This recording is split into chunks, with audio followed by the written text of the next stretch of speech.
आपको कुछ दिनों पूर्व करीब साल भर पहले एक टीवी डिबेट याद होगी जिसमें नुपुर शर्मा और एक इस्लामिक स्कॉलर के नाम पर व्यक्ति बैठा हुआ था। उसने एक हदीस में से कोट किया था और उसके बाद एक बवाल मचा था जिसमें नुपुर शर्मा की जान पर पन आई थी। शर्मा के समर्थन में बहुत सारे लोगों ने अपने अपने व्हाट्सएप स्टेटस लगाए थे। व्हाट्सएप स्टेटस के बाद 6 लोगों की लाशें गिरी थी नुपुर शर्मा का समर्थन करने के लिए। नमस्कार, आपके अपने यूट्यूब चैनल सत्य खोज पर स्वागत है। मैं हूं नेहरा।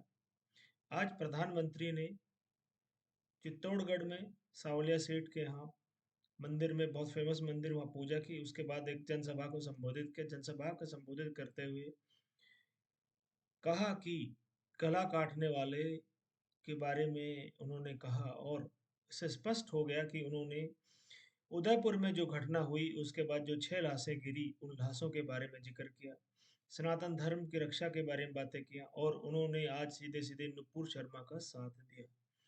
नुपुर शर्मा बीच में करीब 1.5 साल तक गायब थी मतलब अपने घर में थी, शांतिपूर्वक रह रही थी। उनको सुरक्षा प्रदान की गई थी, उनको गन का लाइसेंस दिया गया था, उनकी सुरक्षा का सारा ध्यान दिया गया था। परंतु अभी आपने देखा होगा, मैंने एक वीडियो में भी बताया था कि किस तरह से नुपुर शर्मा की एंट्री फिर से हुई है, कैसे हुई है। सबसे पहले वो वैक्सीन वॉर फिल्म की प्रीमियर पर गई थी। वहां पर उन्होंने वैक्सीन वॉर के विवेक अग्निहोत्री जी को बधाई दी थी। उसके बाद उनकी कुछ और सभाओं में एंट्री दिखाई दी है। अब प्रधानमंत्री ने खुलकर उनका समर्थन किया है, उनके विषय में कहा है कि गला काटने वालों के बारे में कभी कोई कुछ नहीं बोलता है। किस तरह से समर्थन करने पर, सनातन धर्म का समर्थन करने पर लोगों के गले काट दिए गए। राजस्थान के बाद वहाँ पर एक हादसा, एक कत्ल हरियाणा में फरीदाबाद में हुआ था। उमेश कोल्हे जी का कत्ल महाराष्ट्र में हुआ था। इस तरह से 6 लाशें गिरी थी। सरतंत्र से जुदा के नारे लगे गए थे। नारे जो है देश के विभिन्न हिस्सों में लगे थे। तो उस वक्त हम सब ने ये कंप्लेंट की थी कि प्रधानमंत्री जी नुपुर शर्मा के पक्ष में कुछ बोल नहीं रहे हैं, क्योंकि उस वक्त जुबैर ने जो क्लिप कटवा है, उसने एक कटी हुई क्लिप को चलाकर बहुत सारे लोगों को उत्साहित किया था नुपुर शर्मा के विरोध में। और कतर और बहुत सारे इस्लामिक देशों ने बिना कुछ सोचे समझे नुपुर शर्मा के विरोध के लिए भारत सरकार के ऊपर दबाव बनाया और भारत सरकार ने उस वक्त कहा था कि हम ऐसी सजा देंगे, नज़ीर बन जाए। हालांकि उसके ऊपर बाद में बहुत सारे बयानबाजी हुए और बहुत सारी चीज़ें हुई और हम सब ने मिलकर सोशल मीडिया पर ये बात भी उठाई थी, चर्चाएं भी की थी कि किस तरह से भारत सरकार ने कतर के दबाव में लेट गई है। परंतु अब फिर से लग रहा है कि कतर के दबाव को हट गया है, या कतर के दबाव को भारत सरकार ने जिस तरह से नल वॉइड करके अपने ही पार्टी कार्यकर्ता को उभारने का प्रयास किया है। और एक और टी राजा सिंह को किसी बयान के ऊपर भारतीय जनता पार्टी से निकाल दिया गया था। परंतु आपको बताता चलूं कि राजस्थान में इस वक्त टी राजा सिंह बहुत सक्रिय हैं और भारतीय जनता पार्टी के लिए वो वोट मांग रहे हैं। उन्होंने भी जबरदस्त बयान दिया है कि अगर कोई हमारी एक बेटी को ले जाएगा तो हम 100 बेटियां वापस लेकर आएंगे।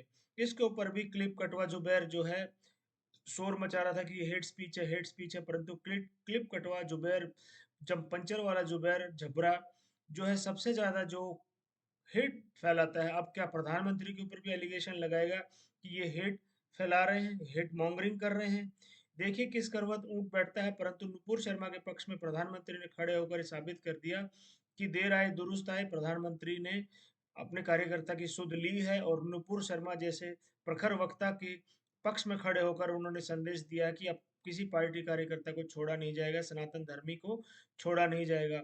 तो चलिए, मैं बहुत बहुत धन्यवाद करता हूँ प्रधानमंत्री का, जो नुपुर शर्मा के पक्ष में आकर और राजस्थान के अंदर जो विभत्स घटनाएं हुई थी और जिस तरह से गंडासा रूपी एक हथियार से निर्दोष व्यक्ति दर्जी का गला काट दिया गया था, जिसको पता भी नहीं था कि किस तरह से लोग गला काटते हैं, उनको पता भी नहीं था। और उनके जो पड़ोसी थे उसके ऊपर भी बहुत परेशानी थी। और जो गवाह थे उनके ऊपर भी राजस्थान सरकार ने कोई ध्यान नहीं दिया। उनको अभी ब्रेन हेमरेज हो गया। वो जो मुख्य गवाह है वो इस वक्त बेड में है। नित्यगम संस्था ने, डॉक्टर उमेंद्र रतनू ने उनकी सहायता की है, उनके घर में कुछ पैसे पहुंचाए, उनकी सहायता का वचन दिया है। तो मैं डॉक्टर उमेंद्र रतनू का भी बहुत बहुत धन्यवाद करता हूँ। और साथ ही साथ प्रधानमंत्री का भी, इन्होंने अपने नेता के पक्ष में खड़े होकर इस बताया है कि अब किसी को असहाय नहीं छोड़ा जाएगा। तो आप सबसे आग्रह कि वीडियो को पूरा देखिए और वीडियो को लाइक, शेयर, सब्सक्राइब ज़रूर कीजिए ताकि सब लोगों तक पहुँचे। हाँ, खुशियाँ बाँटने से ही बढ़ती है। तो आप वीडियो को पूरा देखने के लिए बहुत-बहुत धन्यवाद। जय हिंद राष्ट्र।